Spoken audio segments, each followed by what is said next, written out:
the links also. So Okay. it's basically live, and I can hang on. So we can share this to people who would like to join, and there might be someone. Okay.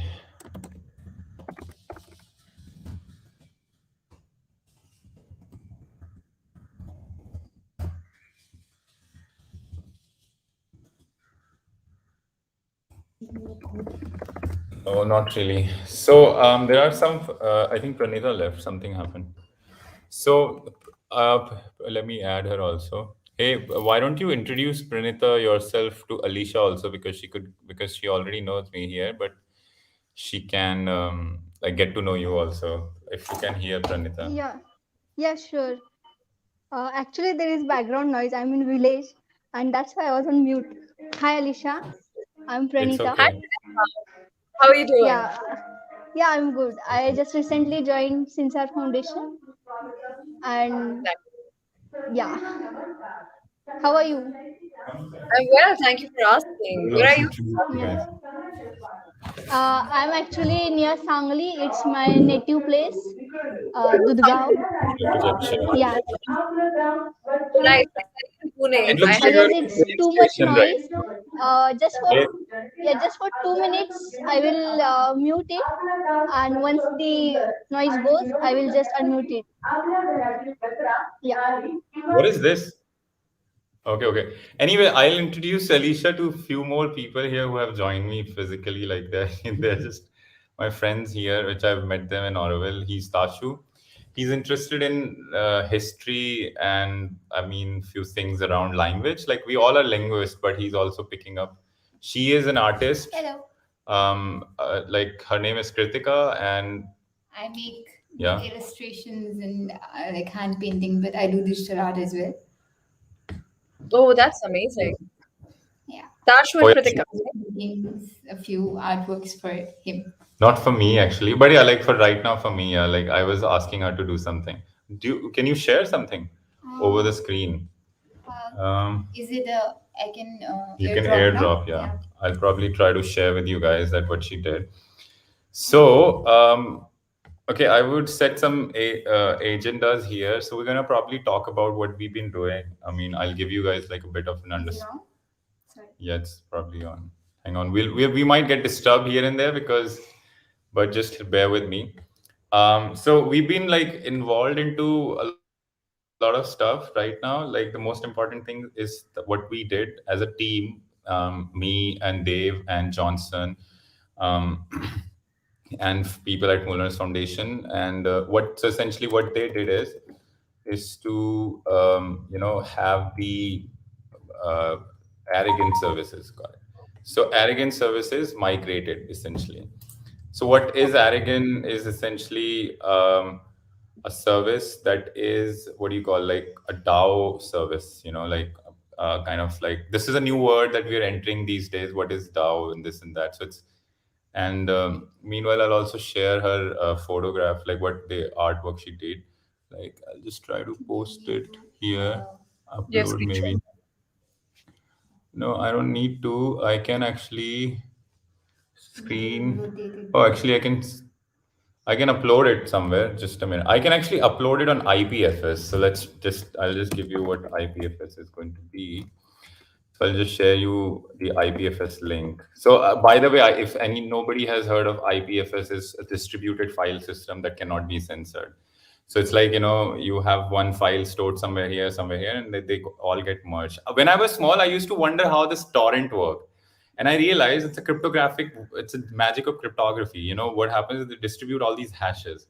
So, which is pretty interesting. A lot of people still fail to understand, like, whoa, like how do you get these things? You know, okay, so I'm gonna upload this file and to I was thinking of making something like a small a system where we all can kind of like upload or like our text or content, and people can kind of like use some sort of a real currency to sort of monetize, like a new version of social media that's coming up these days, as you can see. But as you can see, there are a lot of This one. So it's rotated, and I would let her, introduce this. So copy CID If you can drop the and link. share. Yeah, I'll just drop the link. Here it is. So this is now directly serving from my own laptop computer here. Um, okay, so we're talking about distributed web today, essentially. Like that's the premise here, like the Web3 that we're talking about. And the idea is of Web3 that how the world is getting decentralized and the technology is also getting decentralized. And you can see the proliferation happening from the artwork itself, what NFT does, how it actually sort of like functions. So in a similar way, the organizations are also going to work. And this was kind of like visible when COVID happened. I think before that it was pretty visible that people were trying to figure out how to, work with work in a best way and come up with some sort of real transformation that's supposed to happen, right, from the digital communities, because there's a lot of work that happens on the digital platforms these days. Like for an example, Facebook, right? So there's a lot of like talk and communities are like sort of working out from there. So what if you give them the power to sort of enable something in real time? So that's one of the like what do you call this like system. That's one of the system that we've been able to migrate. So if you guys don't know what Aragon is, just take a look at what aragon.org. I mean, their website literally looks like that they're bragging for like some kind of a freedom. I think their Aragon name is coming from the Spanish Empire, which this guy told me. And I never knew that there is like a Spanish Empire which was named after Aragon or something. Right? Spanish is Catalan, Catalan before Aragon. Right. Aragons are Catalan, Catalans are Spanish, Spanish are Romans. Okay, so I also didn't know. So thanks to him. I mean, so that's very interesting that how the Aragon website. I don't know if you guys. I'll show you. This is something Aragon website is. So this is how it looks like. And anyway, so enough about Aragon. But the idea is that what we did is that for starters, right now, I mean, what's going on is that. Uh, like what I mean, a lot of people do not know here, I mean, including me when I was young, that how these organizations were working, right, essentially. So these are like Aragon is essentially like digitizing all of this like real world organization so that they can work together in a non-friction way. And if there is any conflict, they can take it to a digital court also. So they've set up a court. Can you imagine, like a court which has a exact like system, but it's kind of relying on code rather than relying on a human being. I mean, obviously you have this arbitrar who's like in between, which is deciding things. So this is about Aragon. So what we did is we moved Aragon services to Avalanche. So a bit about Avalanche here. So Avalanche does what? It's a new framework essentially, like of Web3, which is based on virtual machines, Ethereum virtual machine. And I don't know how many of us know what it, but I won't like go into the details about EVM because this is not the topic here. This is more about understanding the real world issues these days.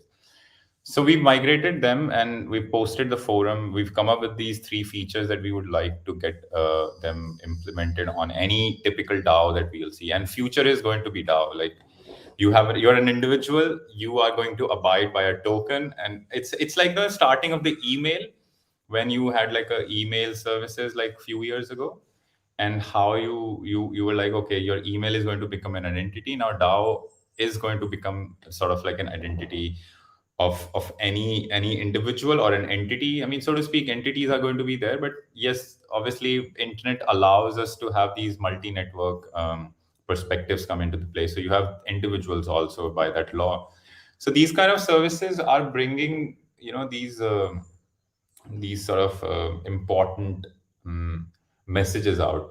And if you look at Aragon, right? So what got our attention 2 years ago when we were starting to build something around like a community, we wanted to build a community as a foundation that was doing technology as a good for social good. So I personally realized that technology doesn't really solve anything, like it just makes things more complicated. So, but what? Huh? Yeah. So what it does is essentially is it combines, it kind of like get people onboarded. And essentially, if you look what these DAOs are, it's just a second phase of, or a second experiment on the crypto world, that is more about like showing to the world that there is a possibility of such systems to create social network in a robust way, like how like a traditional social network works. Essentially, it's a social network. This is how I see the abstraction of it. It's a social network. So that's what it is. And I am So it's more not interested. Yeah. sorry to interrupt, but it would be nice if you can just sort of explain how, if you have to compare a DAO social network with a contemporary social network format, say Twitter, how would you compare the two? How do they function? How is the Like, so data is not so far. One more important thing is it's decent. Like technology is decentralized. Like for an example, you have you for an example Twitter, let's say. So just one example, Trump would first of all wouldn't be there, right? Like his reputation would have be at stake, because like in traditional system, what he still was able to get, like I think 20 30 million followers, right? And I think a lot of people do not know that some percentage, and I think the most percentages is actually fake followers. So fake means like bots or like dual accounts or something like that. So what happens is that you have these like on Facebook. I mean, I think one of our like I think someone from India have like 50% of the fake followers. Like, and I think he's one of the biggest Internet community. who? Internet community India is the biggest one. Internet is the biggest one, but what's happening is we have one of the biggest followers. So how do we compare? Is the comparison is very simple. Like you go out. One biggest example is BitCloud, which I was experimenting these days, and that would make you understand what's actually going on. So rather than like posting things for free, what you're doing is you're just trading values between each other. So basically, it's a form of exchange. So to be able to tweet, you have to have certain value. To be able to post at somebody's post, you have to have. I mean, rather than having likes, you're basically sending money. So that's the idea here. That's how I think Twitter is also coming up with something like this, because so is um, it weighted? So can I say uh, that every comment and the value of the comment is weighted? You put a weight to it. And yes, because it's. it's a certain weight, and then it sits somewhere on a certain ladder of values. Is that right? Oh yeah, like I mean, yeah, that's how you see it. It's basically medium of exchange. Finally, money is medium of exchange. So that's money is actually the weight here, and not only weight. It's So it's it's. Huh? richer What? people have higher access to spreading information then? What? Come again? Richer people would have higher access to sending information then. Higher. What do you mean by higher? Higher means like the high or the HIRE? HIGHER. They have Higher. a better Okay. ability to spread information because they have the money. It's a capitalistic system, yes. Okay. I mean, And Twitter is also a capitalistic system, right? People who have access to a laptop and a good internet, they're the only one who can kind of afford to, go on Twitter, right? So, right, for an example, if you look at 200, 300 million, user base in India, I think more than that. So they have been suddenly given these free smartphones, not free, but with certain. So that's the cost of it essentially. So it's a capitalistic, partly socialist and partly capitalistic system. So if you have these, if you believe in these value system, you can kind of like go into it and what do you call, like participate essentially. Yeah. so to So just it tie the end to the previous conversation, sorry to interrupt, Pranita. I'll just no finish no my question. continue. I guess you are asking the same question. Yeah.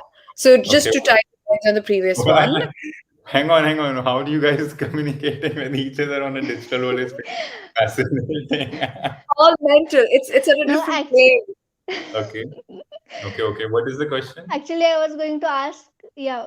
So actually, I was going to ask that if it will work exactly the same like social media we are using today, like Facebook or Instagram, or it will be sharing different kind of information.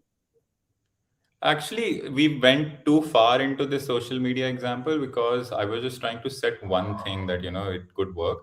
it will not work in the same way. I'll tell you how.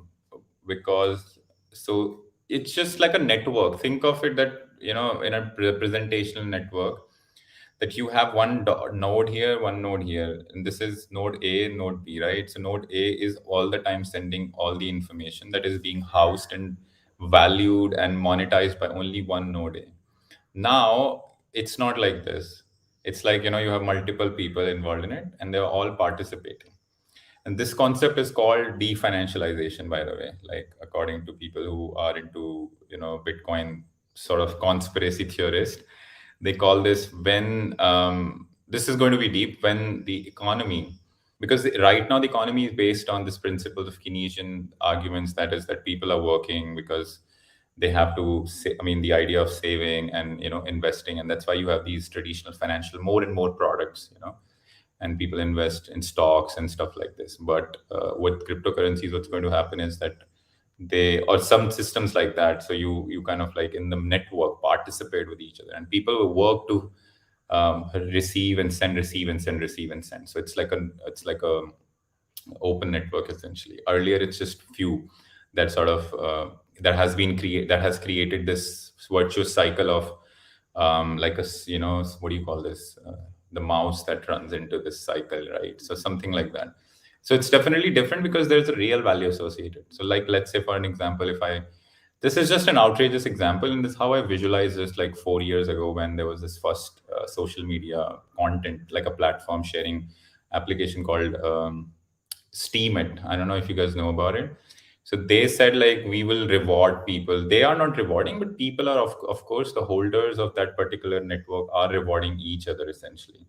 So whoever is performing, and in that experiment, you could see that people were able to creatively do something nice, like to rather than the opposite structures that we have, that we give you some work, right, and then you have to work on it. So what people were coming up with is like, okay, I want to work. This is what I like to work. Do you think this work is worth? If it's not worth, then it goes down below. If it's worth, then it goes up. Obviously, there are some adversarial issues there, like so. I mean, that's not something that we are discussing right now. Okay, just to get back to my question, we were talking about how we have multiple fake followers in Twitter and other spaces like Instagram and other social media platforms, which has impacted the information and the strength of the information because fake followers also allow for fake number of likes, or like it's hacking the algorithm to put Mhm. certain posts at certain higher value now. Now, because Bitcoin and a lot of crypto and especially blockchain world work primarily on your IP address, so Right. one IP address cannot have multiple profiles, and it stops people from. We have a cleaner representation of what the world is, and still biased because it'll be biased towards people who have access to tech, but still it'll be a better representation in contrast to having amplified representation of people who could buy followers. Is that fair? No, that's not true actually, because there is you can have as many as addresses if you wish. I mean, the idea of a single IP address is something else here, because for an example, cryptographically, it's allowed to have like as many as addresses. You can generate millions of hashes that can be owned by you and can be like represented, can be a representative of your own ownership. So in case of there are technologies like that have maths behind it, which is called hierarchical deterministic algorithm. So you can generate multiple addresses essentially. But actually, there was this thing related to IP address where earlier Bitcoin was designed in a way that it was able to send money to an IP address essentially.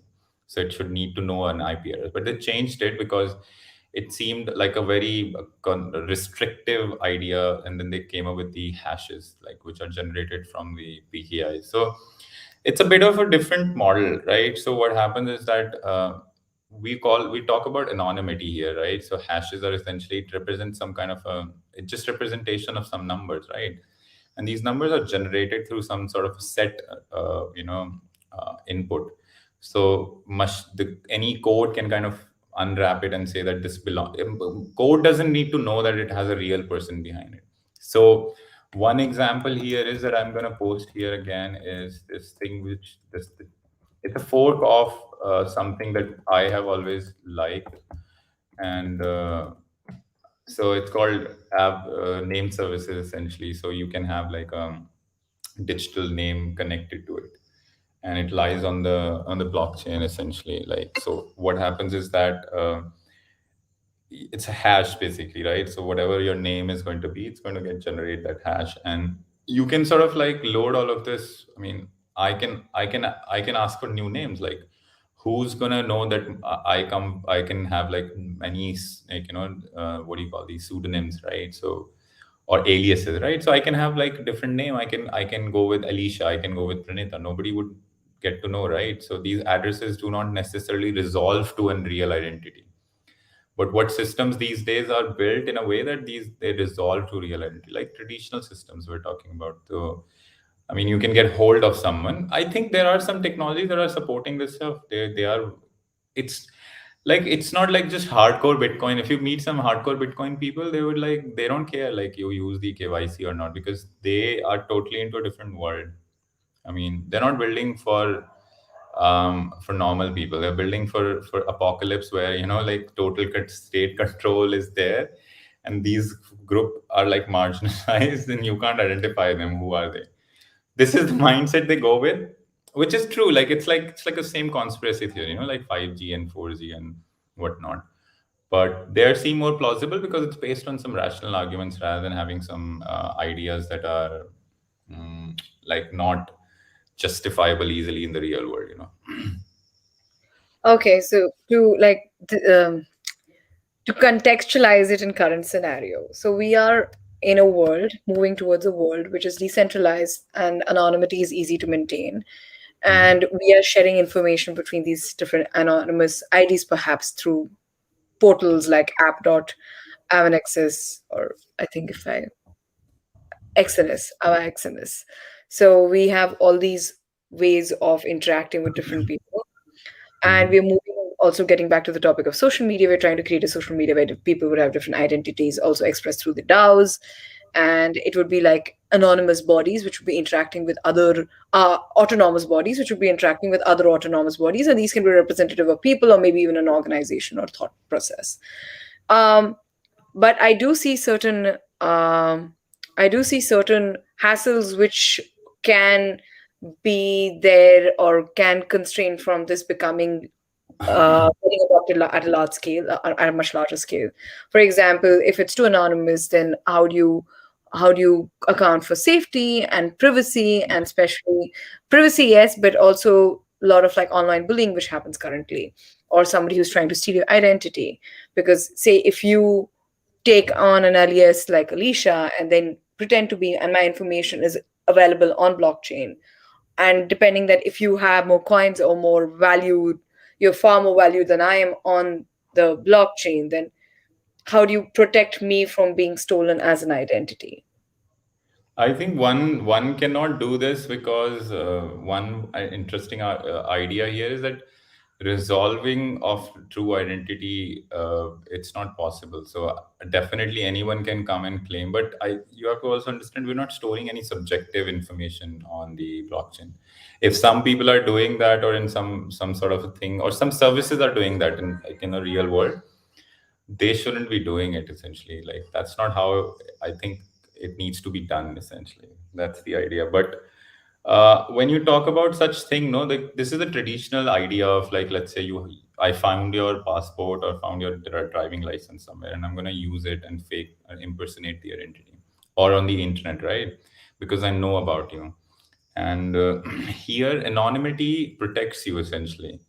But actually this is not a right approach to see, in the sense, when you talk about looking at someone's profile, like on Facebook, you can still disable a lot of services that other person cannot see, and only the friends of friends or some people can actually get to know a little bit of detail. And there are some possible routes that you unlock some features by like kind of getting to know you or through the network. So this it's a very similar approach here, but it's not, because this is more about virtual currency, like, and a lot of people fail to understand here is that when you transact over the network, you are not transacting any real subjective metadata here. You're just simply sending value ownership. So in case of NFT, I'll just give you an example. This can happen in NFTs. It usually is like this, like you have something and you claim that this is owned by you, And if this is owned by you, now there is no possible way unless it has been verified in a real world, right? Like how Aadhaar system or how real world identification works. So if it's owned by you, you can just simply say that, hey, this is my art and I'm posting it. Anybody is free to do so. And actually, this sort of method obviously puts in a lot of issue, which definitely means that one has to check before what you are sending. Like, there was someone who put like a pawn, on top of blockchain, essentially, on some famous blockchain, and these guys were like talking about that one shouldn't do that, and they kind of like created a filter, like before you make a transaction, you cannot put big files or something like that. People have tried with it, but they've failed in it, essentially. Then you don't need blockchain, like you don't need these kind of services, because it's more about transfer of ownership, identifying and recording the ownership, and who owns that particular value can be anyone, right, behind the scene. But now this is something which we have to understand. We live in this real world, and to be able to, at least in 2015, post 2015, anybody who has bought currencies, they might have gone through a network of hard regulations. They cannot, you cannot buy it without like putting your own Aadhaar card or passport or anything like that. So it's a fake idea that I think a lot of people sell, a lot of cryptocurrencies also sell, which I find myself very funny, that who's anonymous here? Come on, like we all are talking here, we're using it here. And the person who has post 2015, I'm talking, before that, people have got airdropped, because a lot of people like they just mined bitcoins, or like did some sort of stuff and they got it. So that's the background of it. They don't, yeah, those people are very hard to track, right, who have like millions of bitcoins. So those are definitely are hard to track, and I think they would want to keep their identity private, because why? Because they have got millions of money, and anybody can like stab a knife and take away their phone. You can't do anything. What the protection, talking about this, there is an interesting problem, Alicia, in this crypto space right now, which I think some of the people have solved already. This is called tyranny of rich, which you're talking about, that you have majority issues now, let's say, or let's say there's a majority of holders and the minorities, right? So the majority will always push minority. And what happens is, this has been seen a lot of times. But in this framework of the work, what you see is that there's a roots that are being created. So there are branches. Minorities are forking out as a branch, and then they are remaining as minority. And if they want to merge back into the truth, they can come back as a truth. So they keep going, and the majority keeps going. So something like that. I hope that answers your question. It's long and winding, but it just made me consider more questions. To be honest, I'm now thinking, okay, so if there are people who own the majority, and this is a question a lot of my friends who are currently just stepping into Bitcoin keep asking me, and maybe you're a better person to answer this, is that the people who own a majority of Bitcoins, for example, if you want to accept it as a currency, be it Bitcoin or even Ethereum, how do we manage like this set of people? It's almost asking this question: what if the areas, like the areas which had a lot of gold, those area the people used to buy off gold for much lesser money because people didn't understand the value of gold. And this Gold. is gold as in gold, Yeah, the yeah, yeah. mineral. And then mineral gold became like the currency. And this was Right, until 400 years ago. Then the fiat currency came into picture. And now right. it's a similar problem. There are areas which are naturally having, there are people who very early understood the value of Bitcoin and bought a lot of it, and hence have a lot of Bitcoins or Ethereum or any cryptocurrency which is sort of soaring right now. And Mhm. if there are these people who, and we have to accept it as a normal currency, so do we have millionaires from 10 years ago who invested in it early? Or do we start completely from scratch, get rid of the entire information of Bitcoin earlier, or which was held by people, or like the coins which were held by people, and start all over again? There are people actually like who are there are people like, well, we don't know, and nobody knows them. Some people are there, some people are in the publics. Like for an example, I know a lot of people in India who are like from foreign country who have made like lots of money, and they're now they have started a finance company here in this country. Because you have to understand, the low hanging fruit for any technology company that is being developed in West right now is the proliferation in a country like India, because India is a poor country and it has many people to experiment on. You know what I mean? So I think I won't name these people, but these people have started developing, these financial companies here, and they have made. I mean, they have like sort of what do you call, like, confessed with me that they have made money in Bitcoin and stuff, and they are now doing what? Starting a traditional financial system. Obviously, the routes are different because people have realized that you can't beat down the military, right? Because I mean, I can't go out and shout like, "Hey, look, this is a new rupee that I've made and it's digital." Government will come and, like, probably put me in jail, because they will say that he's undermining. We are undermining the situation, right? Of there, because people will not. Anyway, people are not paying taxes in this country, but people will stop paying taxes because they will all go to such kind of stuff, right? So those kind of people are there. I mean, I am not one of them, but I know some people who are, you know, who are like, who I'm got like getting shitloads of, cautious. It's on your no, face. no, it's not like that. But they live in a very strange way. Like, they live like a complete sadhu, and they have like, they don't even have phones. And when you, yeah, like, and their private keys are like No stored, WhatsApp also. huh? No WhatsApp also, I'm assuming. No WhatsApp, nothing, and they have their private keys stored here and there, right? And what's going on is that whenever they need something, they don't deal in normal cash. They like tuck tuck tuck do something from somebody's phone, and they just go. And I've seen this happening in front of me, because I mean, we were traveling this time, like last time, and one of this guy was with us, and he seemed like he had no phone, and he's from US, and he was a computer programmer, and he just said that, oh yeah, I've made some money, that's it. But all he was doing is logging into his computer, extracting his private key, whatever was needed, he was transferring it to here and there and getting some cash, you know so that's the way that the world is moving towards. And I think it That is still nothing doesn't wrong. answer my question. My Huh? question is, if Bitcoin has to be, or any of the digital currencies which are currently existing, have to be accepted as a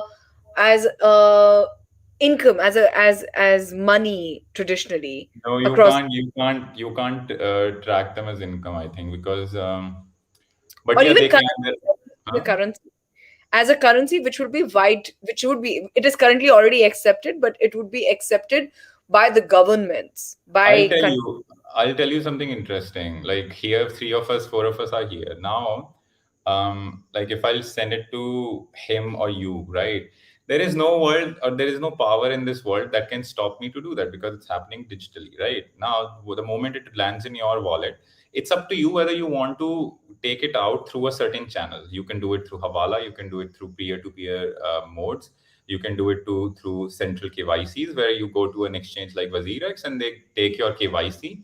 Although I'm not sure what they're going to do with that KYC, and I suggest everyone not to use such central systems. Then you get cash, right? So you get these cash at your hand, at disposal, and you get it in your bank account. Essentially, it's not like a cash you get it, but you get it in your bank account. It's normal. No bank has been running after somebody's life. Have you seen someone doing this, like that? Hey, I've sent $10 to him, or $100, whatever amount of money, and then the bank comes to me like, where did the money origin? Obviously, bank have no idea, because they themselves have no idea what they are doing. So they don't have any idea of what virtual currencies are itself. So the banks itself are very confused. What is, because I'll tell you something simple. I met this guy who's in like a grad from some college, like Delhi college, I don't remember. He was asking me that Bitcoin doesn't have any intrinsic value, right? So if you look at, or any cryptocurrency, and what he couldn't understand himself was, what is intrinsic itself is a perception of the person that is looking into it. Like, what are you talking, bro? Like, I mean, and he was himself, I think he was a mathematician or something. But you see, the traditional mindset cannot definitely understand, because I mean, come on, bro, you gotta like take a leap of faith also. There's a kinetic energy that is being pushed all the time into, as a form of currents, as a form of mining that's happening. Like, it's constantly running the machines. You can run this machine. And now this proof of stake, which Avalanche is based on, is basically on the. By the way, if both of you guys are like into this, what do you call, meta stabilities, this is a very interesting concept that these guys have built on. It's a new family of coordination, Team Rocket, and their name is Team Rocket. Who invented this? Yeah, who Can I invented this? crack Pokemon jokes here? Can I I'm be like, no, hey, I it's not a played joke, but Pikachu? cryptocurrency is full of people like zodiac signs. I was looking at someone project. They were like Gnosis Guild, and if you do this computer programming, you become. I mean, you kind of like code.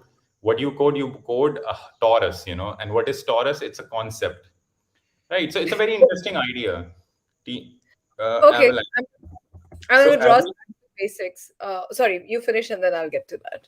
I'll just this is something which you guys should. It's complete raw mathematics, and it's based on the meta stability principles, meta sampling. Sorry, and it's beautifully done. This idea, this it's called, and it's based on probabilities essentially.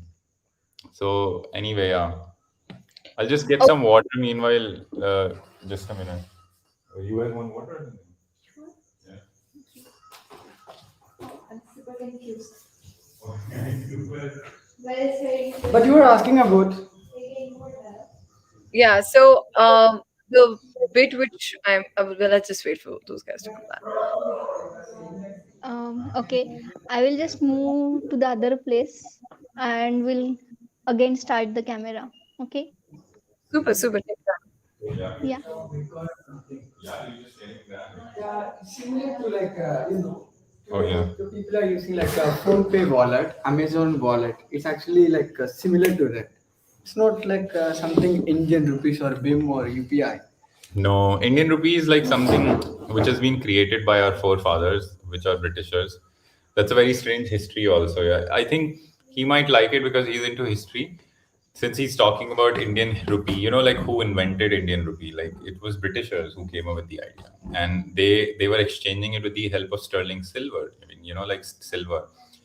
And in fact, it's a very costly affair to be able to transfer some point of money. You have to do like a lot of doldrums. You have to go to Bombay Stock Exchange. These guys have made these things, and there are real people behind all of this, like handling tickets. And what we see Bitcoin is just a form of similar, or like not just Bitcoin, like these virtual currency. Actually, historically, if you look at this book called Wealth of Nations, which is written by Adam Smith, he talked about virtual currencies a lot. Virtual currencies, like cigarettes is a virtual currency in a jail.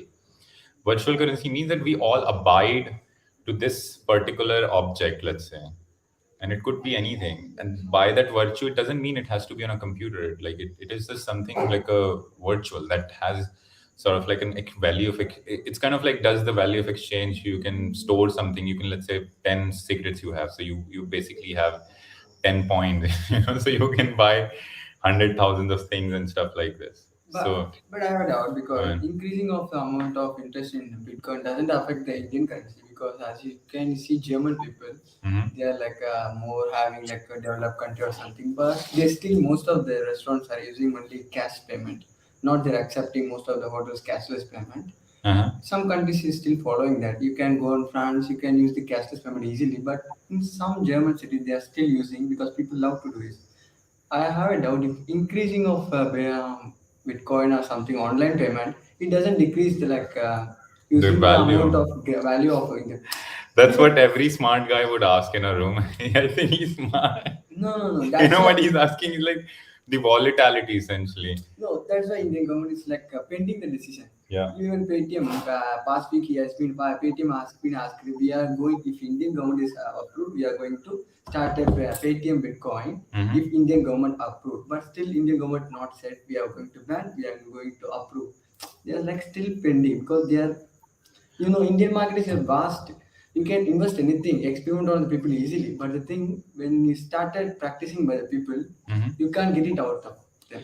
It's yeah, like social conformity. It takes time. It took 10 years for us to understand what debit cards are, right? So things take time, and we are on the starting of it. Like slowly, you will see that people will get like out of not Yeah, using 3 years before cash. there is Yeah. no UPI payment, but still now everyone using UPI, even tea stall Yeah. to everywhere. Oh, Yeah, even But like small. Yeah, exactly. and the thing is about literally I'm asking the thing is Mhm. increasing of Bitcoin doesn't affect the using the payment of the cash. That's the thing. No, it doesn't really affect. Actually, a lot of people do not know that these currencies can be divided further also. So you can actually like a rupee.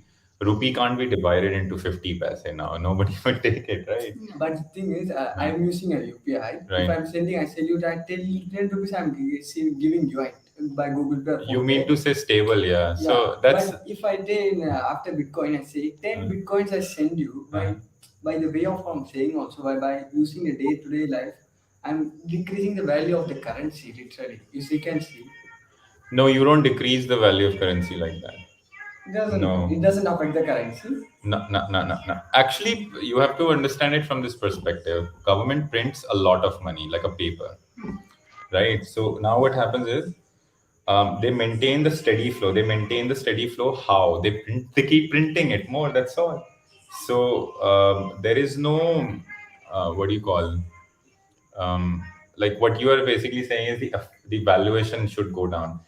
The valuation goes down by the concept of inflation. There is a concept, like for an example, if you go out and buy the bottle of water, it's costing you 20 rupees, but tomorrow it will cost you 30 rupees. So your money has lost its value actually. It's still that same denomination, like 10 rupees. But day after tomorrow, I say 10 Bitcoins or 20 Bitcoins. It doesn't. Government doesn't think about it because They don't, because they don't understand it.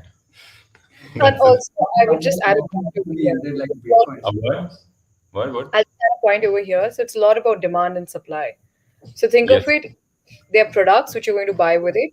At the end of the day, money is a token or just something which a lot of people have agreed on, that 1 rupee has a certain value. Like 100 people, like the entire Indian population, because of the Reserve Bank of India, has agreed that 1 rupee has a value, and a product, depending on the raw materials and the cost of the raw materials available, would be priced to something. Hence, you have a maximum retail price. And that value of money can buy this much. So that previously, like many years ago, we were just bartering. Like if I have chawal, you have dal, we will barter a little bit of chawal and dal.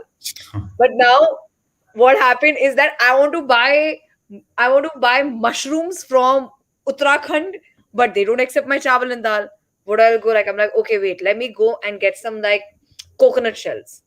And my coconut shells is also available there as coconut shells. So I made like a common denominator which works for both my area, which is currently Jharkhand, and coconut shells in Uttarakhand. I don't know how this is working geographically, but just like Coconut shell is in Tamil Nadu. Actually, we can't. listen, it's not a Pondicherry coming from you, okay? I can just sense it here. Anyway, so coming back to where we are, now they've accepted that the value of coconut shells here is the same as the value. So I can trade coconut shells for mushrooms. And that's how I'm getting mushrooms. I think there's a bit of Kodaikanal conversation also happening in my head, but this is just very messy. But coming back to what I'm trying to get at is, it's always money ran as a common denominator, and value of Bitcoin exists because a lot of people agree that it is valuable. It's like accepting gods. A god is powerful because a lot of people agree he's powerful. If you say a god is not powerful, then they will not remain powerful. So similarly with Bitcoin, and even if the Yes. government agrees on the value of Bitcoin, the reason they are very wary of it is they didn't start it. It's a bunch of people sitting in dormitories who started it. And they're like, if they have started it, who holds the power over Bitcoin? They can't standardize the value of Bitcoin. Suddenly, it's somebody else, bunch of people. It is very democratic. So it's people who would define the value of Bitcoin, not the government, not a central agency. And that's the reason they vary of it. I mean, correct me if I'm wrong and if I missed something, Saransh and Pranita. I think that's the idea. It's more about like, yeah, that's what I said no earlier, that military decides that essentially, or like government decides usually. Like US dollar gets its power from the military. Not to say military, but like how they hold the nations together essentially. Yeah. So yeah, but this system is more like a code, like a contract that's being agreed by computers and people who are running it basically. So that's the idea there. I have basic questions. Like, Mhm. if we say it's democratic, Mhm. already I guess cryptocurrency market is already 19 billion. And also, if government has not accepted it already, how digital currency is converted into our currency? Like as you mentioned earlier, if you send bitcoins to my account or anyone Mhm. else's account, so that will be converted into their currency. So Mhm. how it is happening? I think it's very simple actually. What's happening is that it's a pegging basically. You call this pegging. So the idea is very simple.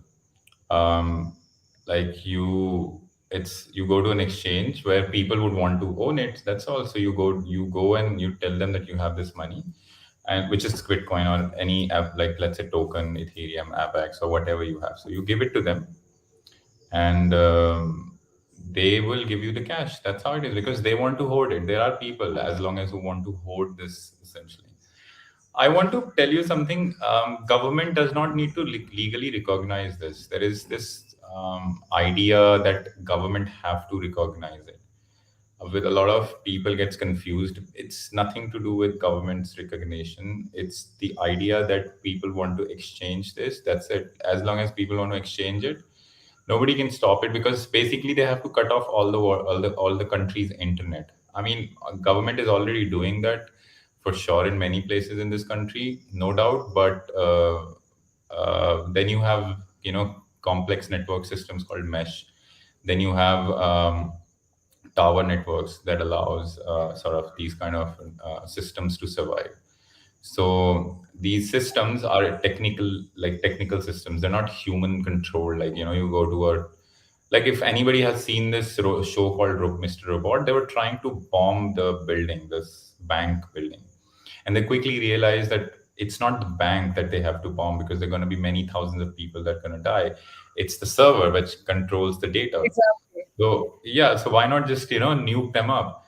But then they quickly realized that it could have many copies, this and that. So they were like, so this is something which is beyond control, and government doesn't need to recognize this. What government can do is that they can work along with it. You know, that's the approach here. Like in US, that's how it is happening.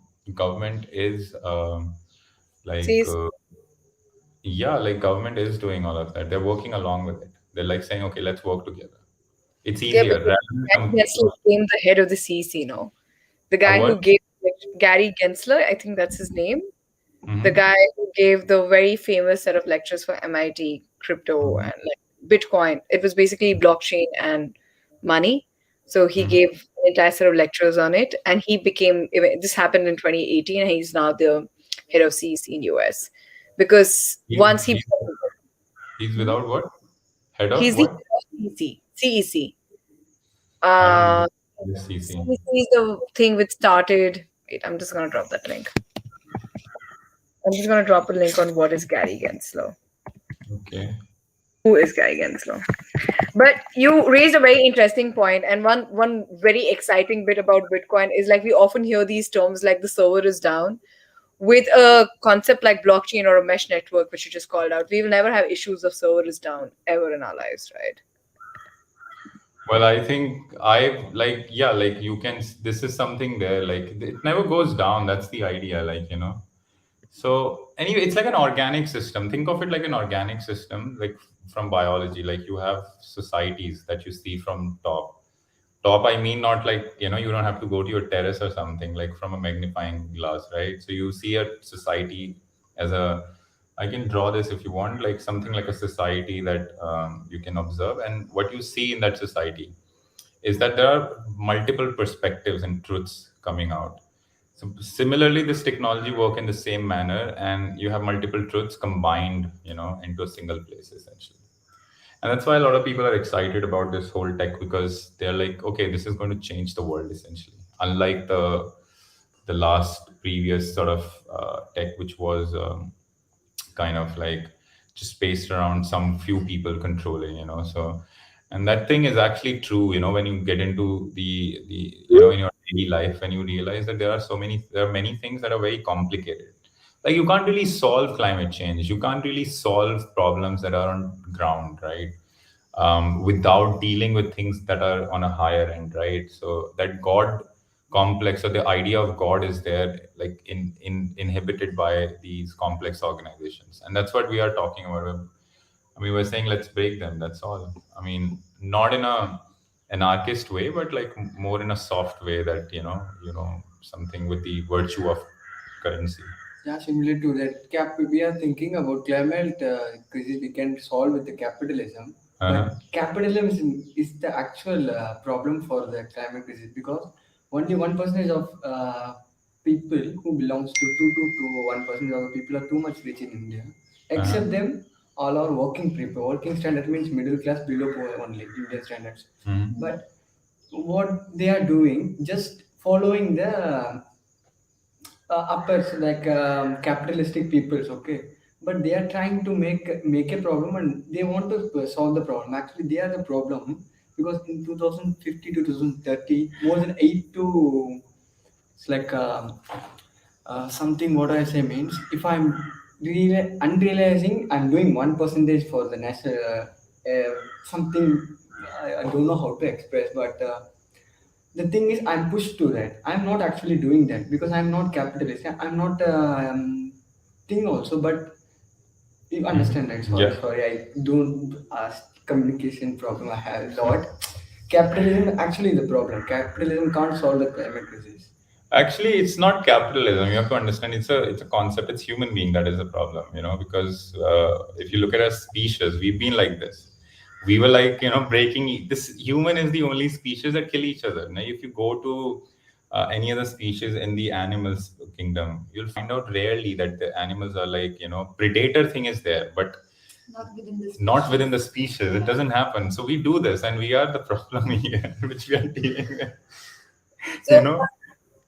a way to approach this is that, like, the current system is very feudalistic. Imagine there is a tree, so you have like a core, then there are a bunch of people under it, and we always look up to like a hero, which would be somebody who's above us perhaps, or much higher up in this like um, tree of sorts. So imagine now, instead of this system in which we look up to people, we go to a flat surface. Everybody has given this responsibility, and everybody's supposed to run them. And it's not feudalistic, but more so collaborative or democratic in its approach.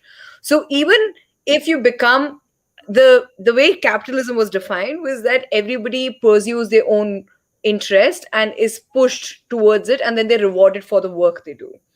But the way we have gone is that we've given power and work the same value. So you become more powerful if you do more work. These two things should not be tangled, but they are tangled right now. And because of this entanglement, we have issues as we do have.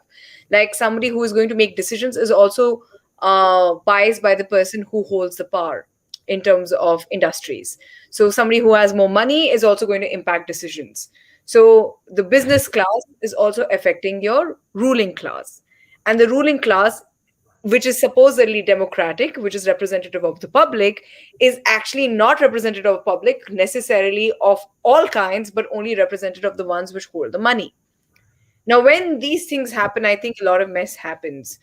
And if we have to go back to the conversation about why concepts like blockchain are very exciting, is that they spread the power, it democratizes it. It is at the end of the day people speaking, because if there are multiple people say agree with a certain topic, and they can only give a singular vote, in contrast to have multiple votes as we have currently with multiple profiles running on Twitter, then you have truly what people want and need in the forefront, in contrast to what the riches can have previously pushed for. For example, if you think of it, until very recently people didn't know how like the musculature of women is, because nobody was really looking at research in women, because there were very few female researchers leading, or female riches already funding in this sort of work. So it's just getting that sort of right focus, which can be created through platforms like blockchain or tech like that. Like, for example, one biggest example is artwork, right? Like how NFT has proliferated the whole idea of art. So what NFT is, a lot of people think that it's something magical world. But what happens is a very simplistic approach that, hey, we're allowing you to create a real currency out of your work, and that can be valued out at anything. That's all. and it's nothing else. Like, I mean, like there's a lot of fancy, kind of jargons there, but it's just basically saying that your artwork is now a currency, and like let us trade it on network. That's all. I mean, I mean, like people can see the artwork that is attached to it and they can feel connected to it, and that's how they buy it essentially, right? I mean, it's kind of democratized the whole approach, right? Earlier, for to be able to buy an artwork, if you are an artwork collector, you have to go through these centralized agencies, or you have to at least visit somebody's work. And for that, the artist has to do a little bit of work before to be able to. So there's a traditional approach. And The the value traditional, of artwork was also determined by which gallery you were hosted by. Then the gallery was going exactly. to take a cut of it. So imagine you were like, okay, get rid of all these steps. This is my art. I'm going to put it here. How many people like it? If 1,000 people like it, then the value, you're auctioning it, right? So a lot of Right, people show interest, then it's pretty much like the way our flight tickets get expensive if multiple people are searching for the same flight. It's right. So a lot of people who are interested in that artwork will show up, and then the value of artwork would go high because a lot of people are interested in it and they have vested a value in it. And you have gone away from like an art school, mhm. or like this is the art school you come from, that branding comes with you, which puts you in a certain MoMA equivalent gallery. Then MoMA is going to take ownership of that art and then place it at a certain value, and they can add that value because they come with that brand name. You're like, screw all of it, no need of all of it. I like this, I'm going to pay this much for it. And it's trade, like it's a trade between the person who's the artist with the person who's going to buy it, or Yeah, people who are. that's more exciting here, and I see it as a revolution that's happening because um, I personally do not like the idea of NFTs in long term, but I see with the art when you attach it, what's happening is the proliferation is happening of a lot of people, because when you see country like India, there's actually hardly any value given to the artist, right? They're not considered as, like, you can compare them with engineers or doctors or lawyers. Now what happens is suddenly you're giving this sort of a platform, and this revolutionized the whole approach because um, like I'll tell you from the point of the data, like let's say there's in India, it's just 400,000, I think, dollars worth of NFT that has been recently sold. And actually, as compared to the West, so this tells a lot that people do not really appreciate art here, but this is getting into the picture here, and artists were truly right about the fact that people do not really appreciate here.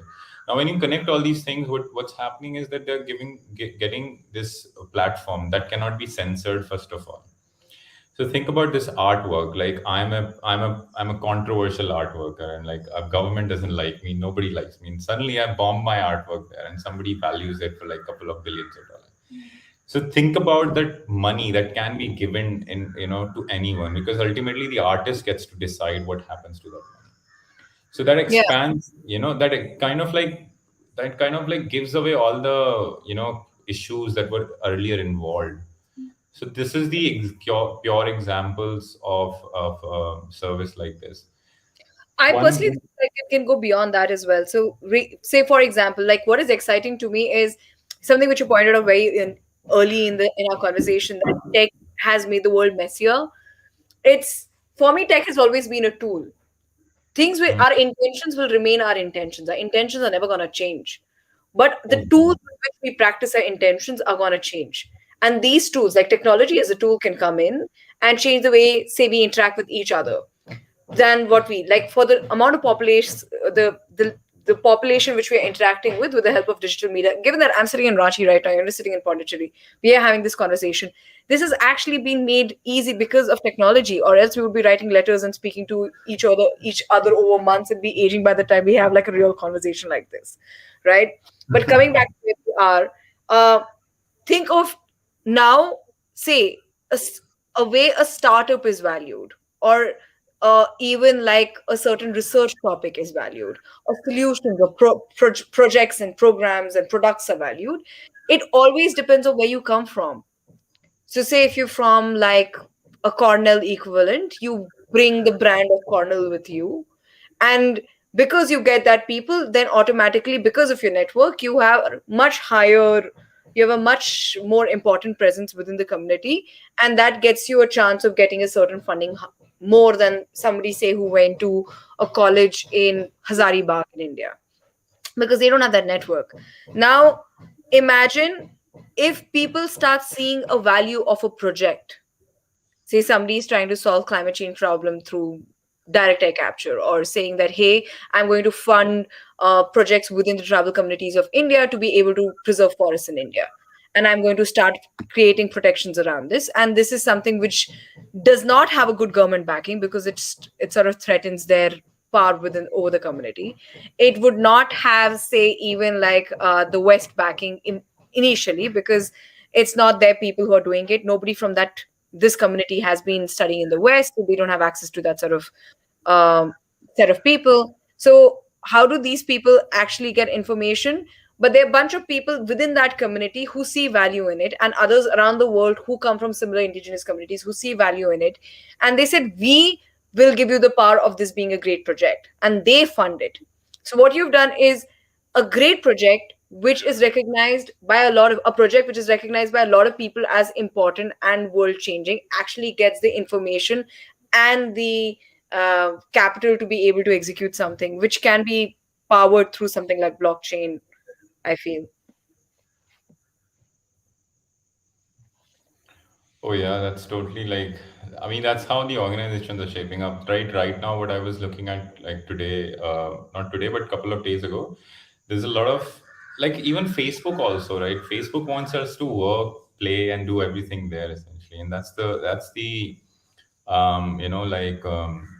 future in the present itself. Like we should be controlling at least as some sort of data that sort of can be monetized by ourselves, and that's where we are heading towards, and these technologies only allow us to do that, right? So I think this is what is the future looks like post AI era, when machines are going to take care of our lives. So we'll only have these data attributes that we could be able to trade. Like I have this eye, or like my hand that looks different, the way I speak, because artwork is definitely, or the artist within ourselves will not be captured by machines, right? So you can simply then trading, you can simply start trading your information like that. The interesting things are, I think you shared me something today, that how this Cambridge team is building a DAO, and so what DAO captures the value essentially, so that they can start funding the projects that are related to that.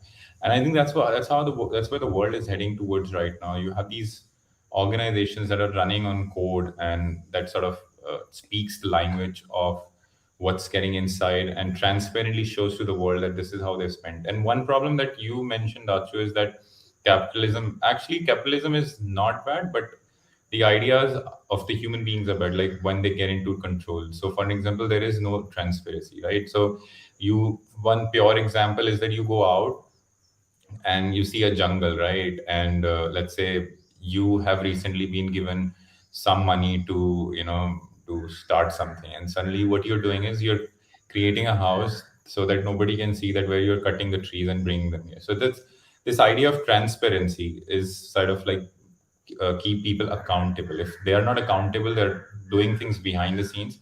Then how do you account people for, like how do you put them to say that, hey, this is what he did, because nobody's seen it, right? So that's the bridge. If you see people doing things, then you can put them on an account. And that's a very basic nature of any human being, like you go, if you're lying and you get them, like caught them red-handed, what happens? You see them tremor, you see them shaking, or not being able to make the eyes with you. So that same philosophy is accounted here in the group. When you look at as a group, like as a society, we are signaling our own virtues and everything through these platforms, or through like the work we do. And why we do that? Because it's very simple. Things are complex at the other end, and that complexity is being created on a purpose. Like if we assume that, like that complexity in the social world, and a lot of this is, to me, my understanding is that it cannot be solved so easily that you just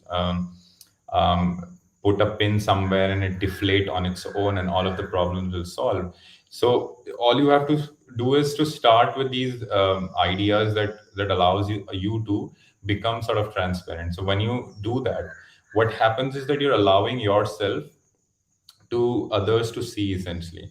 And that can be replicated in technology, and this is what is going on. And once that happens, So you are able to create sub examples like bank frauds. You no longer cannot play with the money, or jobs. Like why people lose a lot of jobs, because there are some people who wants to squeeze the market. They don't want to have this much of supply, right? They don't want to have this much of flux coming in for the input that needs to be asked. So that's the simple thing, and that's the human prerogative here. Like we as human would want to control, like it's a control thing. So we go and burn the forest, and then we control the media, and we say that do not shoot it, because there is nobody's going to ask any of the things. So now think about this. You are incentivizing people who can go and shoot all of these things, like shooting, not that gun shooting, but like a proper camera shoot, right? And if they get value out of it, right now you see other things. For an example, what you see is that people are making fake videos, to do things otherwise, because there is no barrier to entry. Anybody can go and post anything, and they can just make anything. One pure example is like these days, what is happening, which is related to the technology, is that somebody can take my face and can put it on somebody else's face, and it will look as real as this. And there are women in danger right now, and if we do not do it, why women in danger? Because for an example, like recently there were reports that these journalists photographs in UK were being taken by machines, and they were being put on somebody else's face, and that's kind of terrible. And if machines, so that's the idea of machines not being accountable also at the same time. So that's the same thing that's we're dealing with right now, with the machines not being accountable, because we've delegated our task to them. But Because tech and ethics don't have, they haven't really been hand in hand in the past, right? Like the technology is surpassing the definition of ethics. Yeah, And this that's is a yeah. conversation now. Like, what is ethics in AI as well? Like, they try to make a bot to help them make ethical decisions, and turned out the bot was very racist because the data didn't support it. So the whole idea of what is ethics in tech is all in the air now. So this one interesting thing which we were discussing with my friend here recently, John Johnson. He did not show up today. He's in Dharamshala. So we were discussing the idea of democratizing. A lot of people have worked on this actually. Like there's a big bias in the artificial intelligence right now, the technologies that we develop. Because I have a bias. I truly admit it. I will definitely have bias, because I come from a conditioning, and I will put my code and my work like that it'll have bias, and this will get reflected.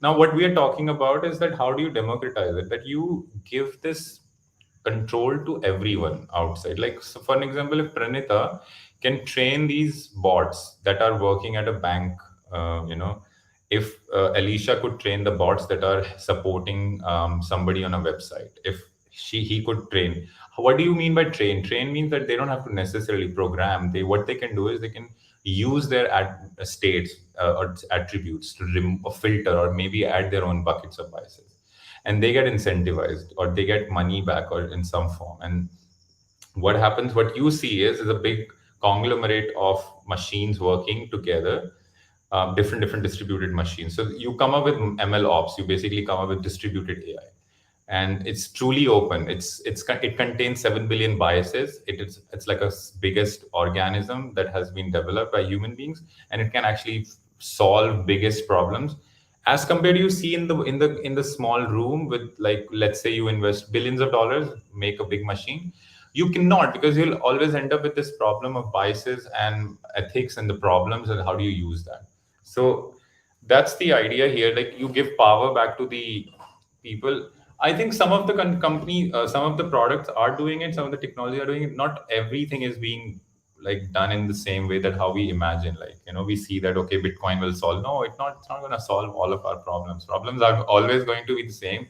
It's just that how do we deal with them had the approach has changed. Like earlier, I would have to write a small document, for an example, if I have to work with Alicia, or if I have to work with Pranita, or if I have to work with him or you or anybody. Just pure example. Now what I can do is I can just simply write a small contract that basically takes my money and your work and puts them together, and say when it is finished, when somebody is signaling it, okay, it's finished, we all agree and we go home.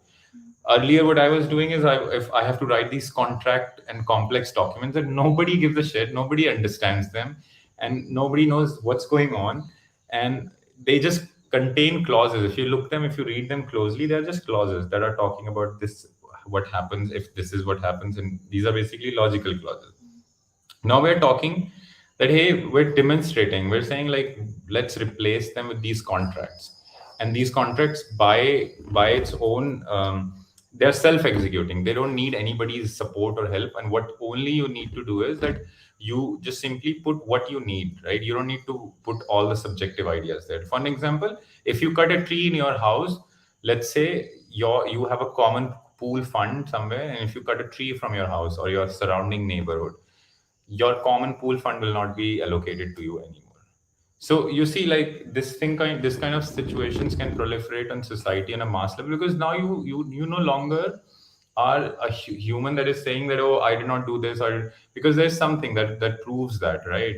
And it's a code. I mean, we're talking about code. In code we trust, or machines we trust. That's a far-fetched dream, but that's where we are going or heading towards right now.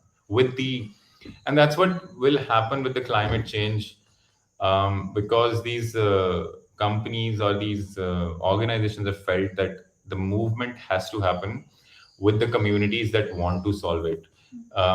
At the top, I don't think this is going to happen. That's the idea here behind the DAOs, right?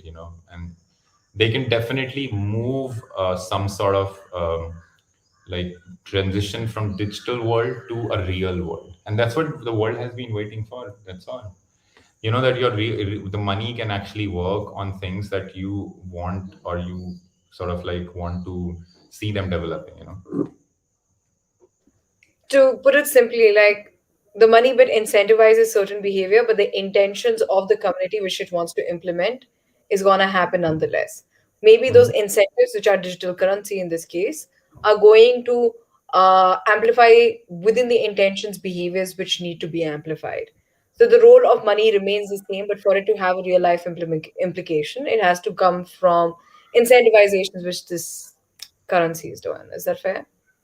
Oh yeah, that's totally there, right? Like that's something interesting. Yeah. So, So, like, yeah, what remains in, sorry, go ahead. Didn't no, want to no, no. interrupt. I was So, just what, saying. I was just sorry. I was just saying that I've spoken too much. Now you guys can interact like whatever you feel. yeah, let's close it in some time also. But just one, which is a great food for thought, is um, a lot of things, even within like, we've discussed carbon sink, and we've discussed like possibility of creating platforms where people can incentivize things which are measured, and because they're measured, then because it's measured and it's measured sometimes even in API format, we can have certain behaviors come up and again, and we can incentivize those behaviors. Say somebody is doing certain good behavior, which is saying somebody's documenting amount of miles which a flight is taking. Flight is an aircraft is flying. I'm just speaking in real like, yeah, the amount of miles an aircraft has flown, and because of which we can translate to, previously say it was using 100 liters for flying that distance, now it's taking 80 liters. This delta can be incentivized because we're documenting this difference now, but they're interesting behaviors which we have not observed, we have not learned to document. Not Right. everything which we observe is measurable, and that's where I think the machine cannot learn, or even us as people who are trying to dabble in this world of digital uh, communications and community building, and even monetary aspects of it, things which cannot be measured, how do we account for those when coming up with contracts, or even ways different machine like the algorithms are being built? Our biases exist because we're not aware of the biases. This awareness, this meta awareness, is very hard to gain. And say even within farming, there are certain aspects which cannot be measured. How do Right. you account for increased carbon dioxide in the atmosphere changing the carbohydrate content in the fruit? Can you Right. do it in tandem with other measurements which are being taken into account, which is like amount of fertilizer going in, or amount of water going in? You can't measure these things. So how do you take into account for those things? Because it's in those parameters you will catch the uh, once you have awareness of those elemental parameters, you can then create algorithms or behaviors or create codes which would work in a fashion we want it to work. I mean, I hope this is not a recursive, but yeah. I would like to comment here actually.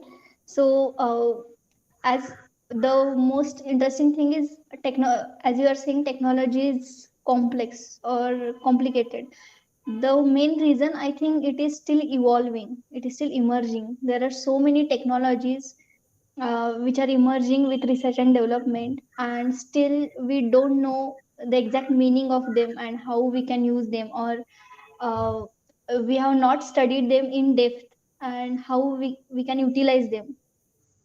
And that's why these technologies or solutions which are built based on these technologies are still very complex, and we are not utilizing them completely, or the with the all the potential they can provide us to change or reshape the world we are living in.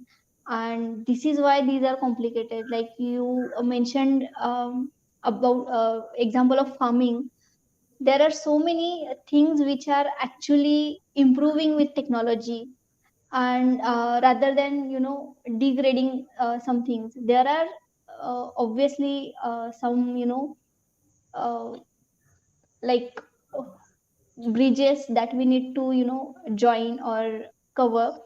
But there are things these are improving, like we can now understand what is the water stress in fields and how much amount of water or irrigation we need to carry out.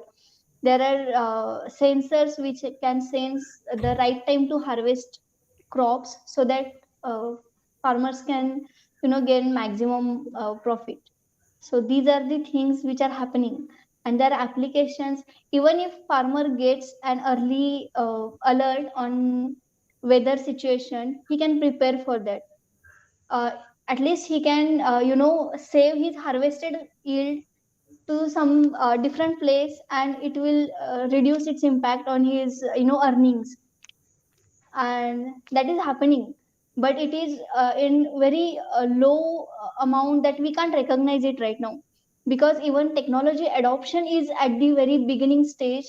And in India, we can say, if we compare with the world, in India it's nothing to compare about. It's at the very very very beginning stage, and that's why we are not able to recognize these things. But with evolution of technology, we will definitely start seeing the change. And that's why it is complicated right now for us and all of other people. By the way, there's one thing talking about this weather prediction. There is this Yeah. company that does in US that when there's a hurricane signal in the nearest areas, so they instantly send money as an insurance, and they're doing it on cryptocurrencies because traditional Okay. banking systems are pretty complex. So they get to receive the signal, and then they instantly credit money into some like farmer's bank account that uh, prepare for the upcoming. So the money is the value here.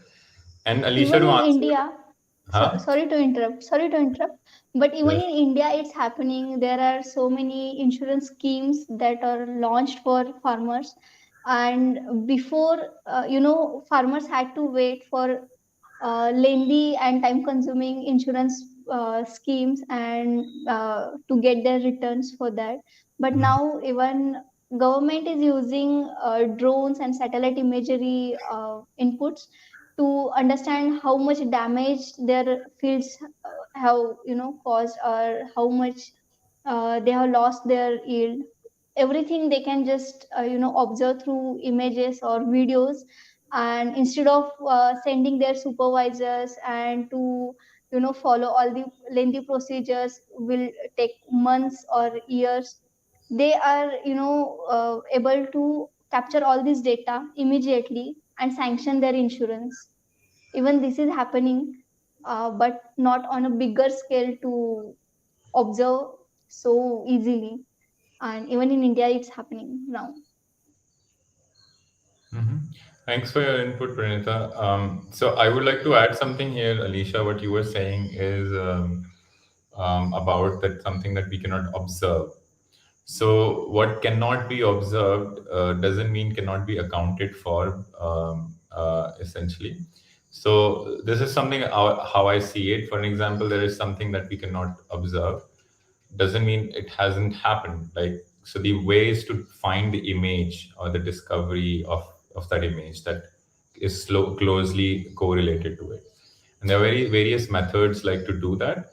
At least in some specific examples, like for an example, if I mean your economy is directly connected with the pollution, so there are certain data metrics that we can kind of like use. For an example, how much water has been used, or how much substances has been given into, let's say, in farming, or the breathing pattern. Like there's so many approaches here, right? Like, or if the farmer's son has lost his job just because that there was some chemical factory close to a lot of villages in Ranchi, or like in Jharkhand itself. One of the villages I visited once, like, so I could see that happening.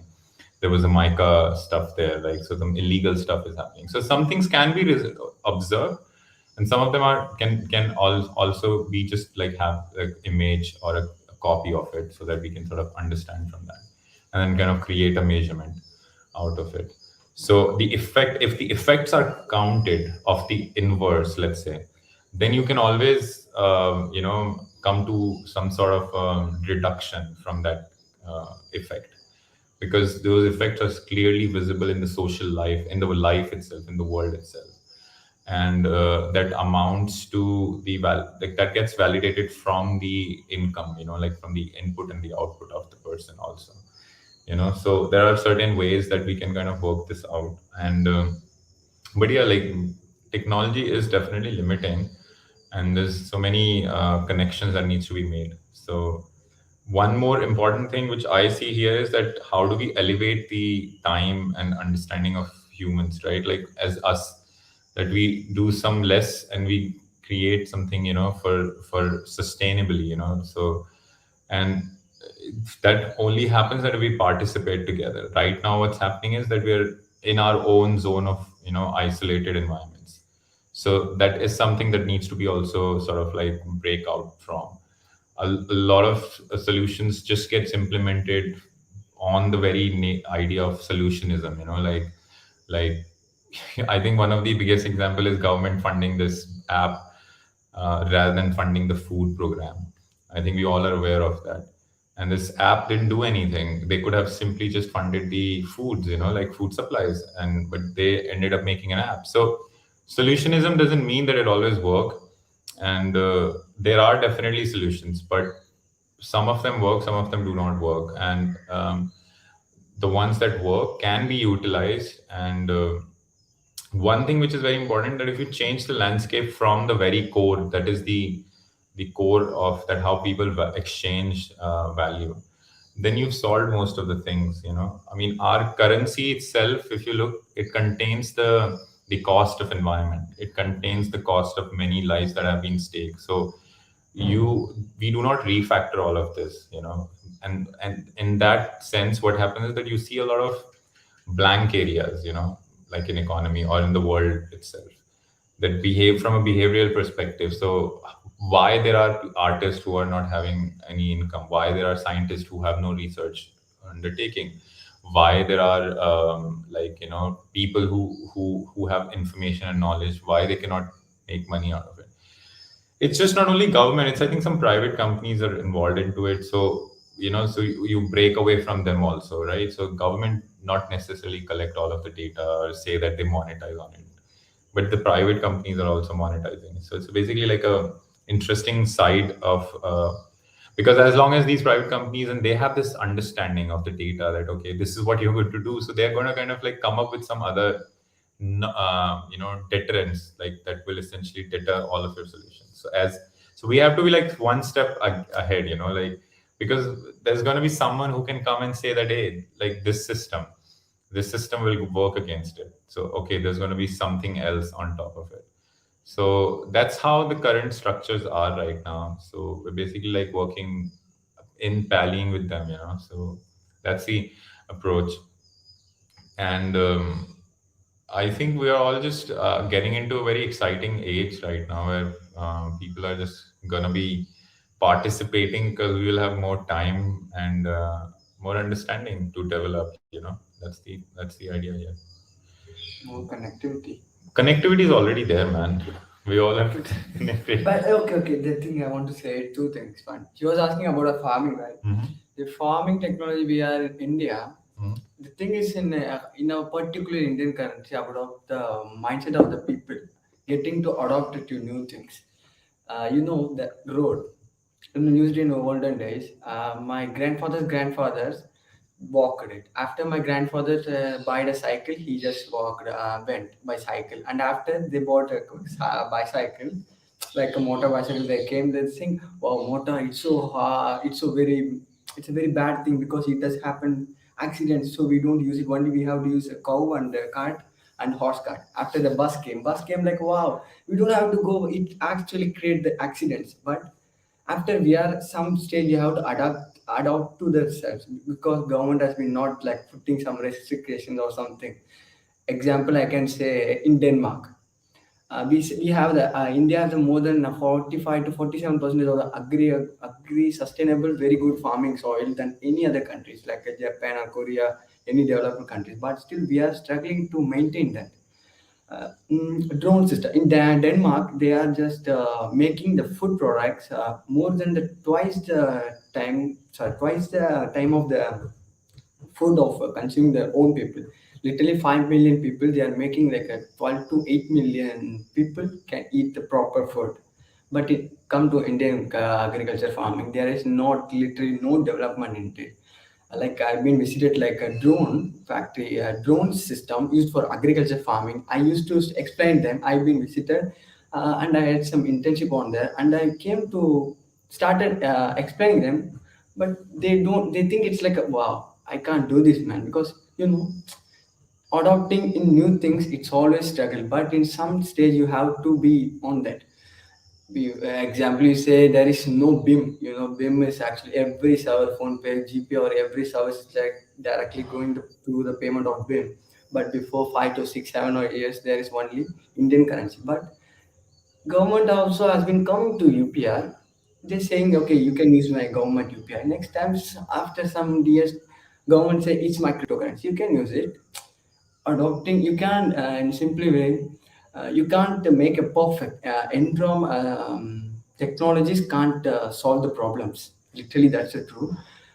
Mm, we are every day moving. There is no perfect yet, perfect place we can't make. But the thing is, day to day life, we are improving better than yesterday, better than day before yesterday.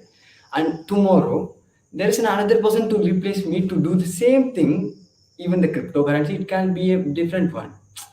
So the thing is about what the people mindset about it, the way you just explore them.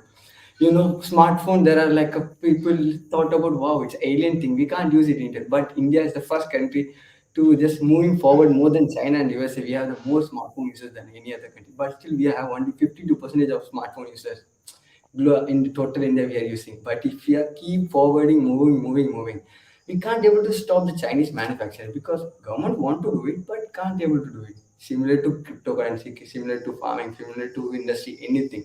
I can say industry also. Indian industry is actually mechanical, particularly like electrical, mechanical.